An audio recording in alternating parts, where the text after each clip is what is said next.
quién es Constanza? Wow.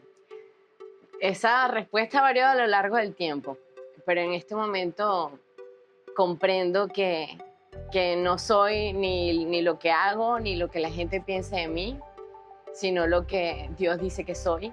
Y eso me ha dado un sentido de libertad y me ha hecho caminar en distintas direcciones para explorar dónde Dios quiere que ponga mis dones y mis talentos. Así que te diría que Constanza es una hija de Dios. Sabemos que tienes un podcast. ¿Me quieres contar un poquito de dónde nació eso y cuál es el fin del podcast? ¿Cómo se llama? Tengo un podcast con una gran amiga que se llama Elimar.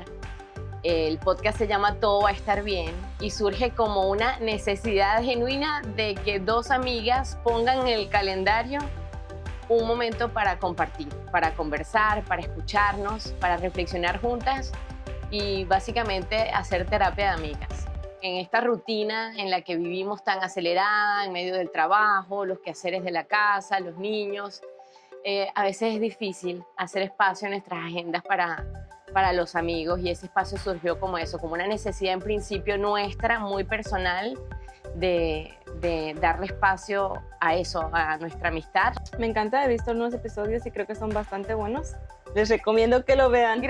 Mira, en ese momento que tomé la decisión, y creo que es muy bonito compartirlo, porque no lo hice como desde el... A ver, ¿cómo lo digo? Como desde esta certeza de que lo tenía que hacer, de que era algo que me daba ilusión, que me emocionaba. No, yo en ese momento estaba atravesando cambios muy profundos todavía en mi vida y venía a la iglesia en un gesto de obediencia, dándole prioridad a cómo me sentía siempre al salir de aquí. Porque dentro de mi historia hay muchos prejuicios hacia la iglesia. Y eso siempre me ha mantenido confrontada. Entonces, en el momento de decidir bautizarme, vino como un paso al frente de obediencia. ¿Cómo eso ha cambiado tu familia? Bueno, fíjate que para el momento de bautizarme, no veníamos necesariamente todos los domingos a la iglesia en familia. Yo sí que ya tenía un buen tiempo viniendo con mucha constancia y te digo, como con mucha conciencia de obedecer. Porque ya ves que a veces nos ponemos excusas de que hoy es domingo, prefiero quedarme a descansar, o bueno, los niños no quieren ir, o mi esposo necesita ir a trabajar hoy, entonces ¿para qué voy a ir yo? Ya yo tenía un tiempo ejercitando con mucha disciplina venir cada domingo a la iglesia porque me sentía bien, porque me sentía mejor y porque sin duda siento que eso favorecía el resto de mi energía para el resto de la semana.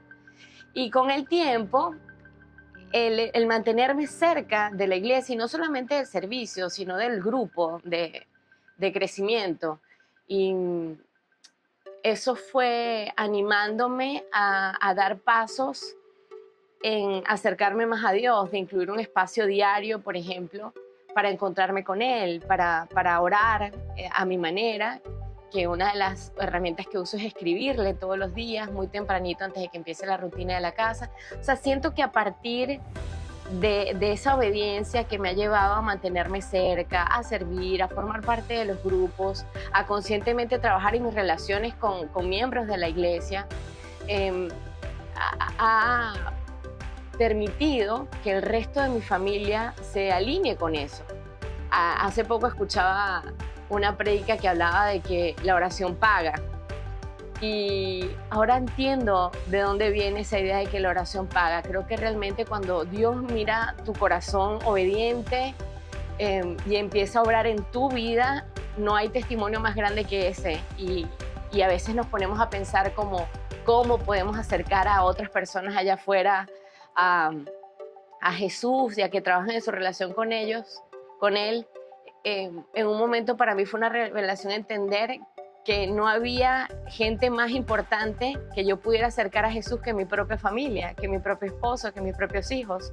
Y no fue insistiéndoles que vinieran conmigo a la iglesia los domingos, fue viendo ellos mismos lo que Dios estaba haciendo en mi vida y eventualmente el trabajo lo hace Él. Cada quien le corresponde hacer su parte y eso bueno, te convierte en eso, en una lámpara, como dice la palabra, una lámpara sobre la mesa que alumbra a otros y que resulta atractiva para otros que quieren de eso que tú tienes. Y he visto eso cumplirse dentro de mi familia y ha sido una de las cosas más bellas que experimenté. ¿Qué significa o quién es Sugar Hill?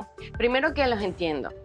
Creo que tenemos como sociedad muchas razones para sentirnos lejos de las iglesias en general.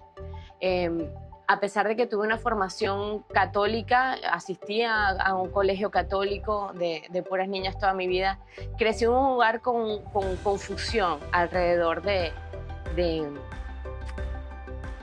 lo que es la iglesia, porque mi papá tuvo una formación cristiana, mi mamá más católica, pero no había como una comunión entre ambas cosas y yo misma fui herida por personas que se llamaban a sí mismas cristianas, incluso personas de quienes recibí palabras, o sea, estuve muy expuesta a la palabra a través de personas que me lastimaron al final y eso te digo, me mantuvo muy lejos de la iglesia en general.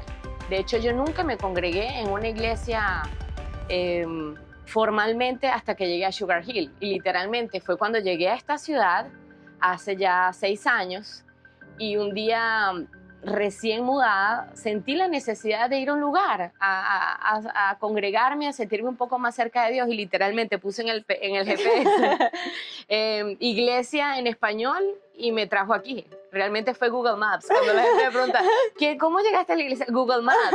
Y desde ese día, entonces, gracias Google Maps. Bueno, y desde ese día no me fui.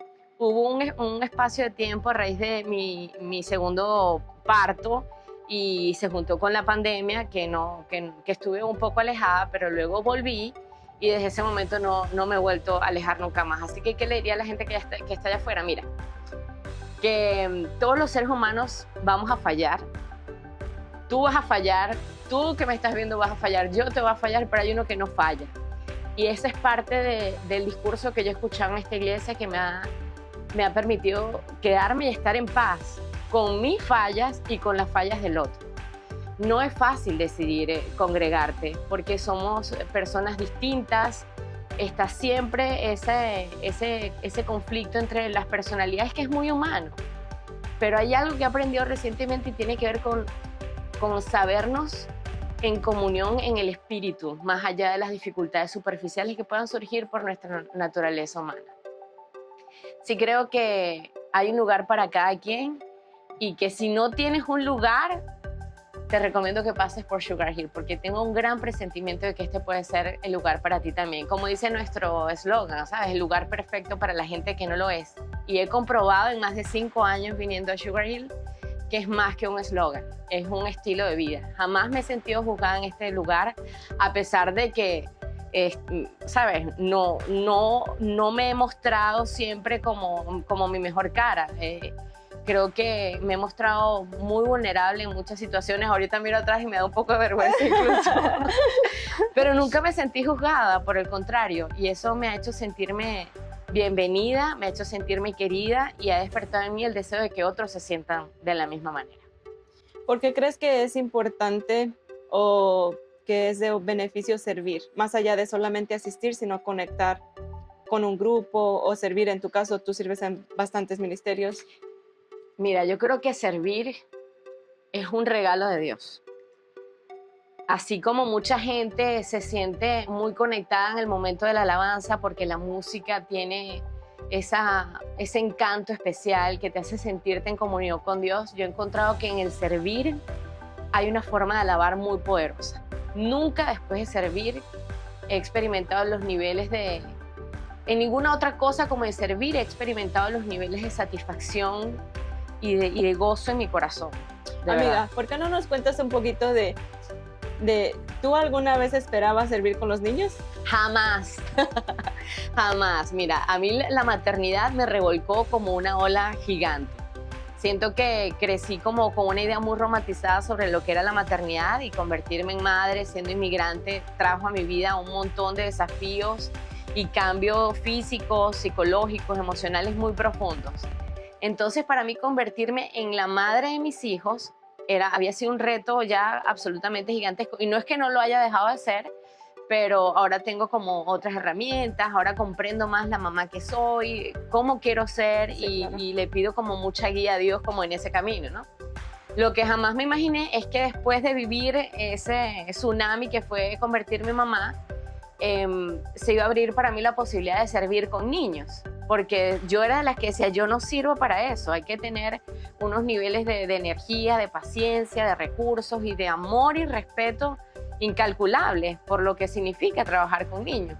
Y a través de ti me llegó esa posibilidad, que además que cuando me lo dijiste sentí mucha duda y mucho temor, pero yo también he aprendido con el paso del tiempo que cuando Dios te envía una oportunidad para servir en un área, no es casualidad, y no solo que no es casualidad, es que Él te va a capacitar para que tú cumplas lo que Él te está llamando a cumplir en ese lugar, aunque tú no te creas capaz, aunque no veas en ti condiciones, cualidades, pero cuando tú abres el corazón y dices, sí, voy, no tengo idea por qué me estás mandando para acá, ni lo que estás viendo en mí, pero yo voy a creerte y voy a aceptar lo que me estás llamando a hacer. Así fue como empecé a trabajar en el childcare durante el tiempo que los papás están en el curso de inglés, y descubrí no solamente que tengo la capacidad, o mejor dicho, que Dios me ha capacitado para ponerme allí, sino que eso ha abierto otras puertas. Hoy por hoy soy maestra de español en el preescolar de la iglesia. Y ¿qué te puedo decir? Ha sido sin palabras. Ahora comprendo que Dios ha puesto en mis manos un ministerio increíble, que me ha capacitado para llevarlo adelante, que me ha dado el corazón para aceptarlo, para recibirlo y para hacerlo con todo gusto. ¿Qué te digo, Blanca? Ha sido una bendición incalculable en mi vida que no vi venir, pero de la cual me siento profundamente agradecida, no solamente con Dios, sino a quienes ha usado como instrumento entre esas personas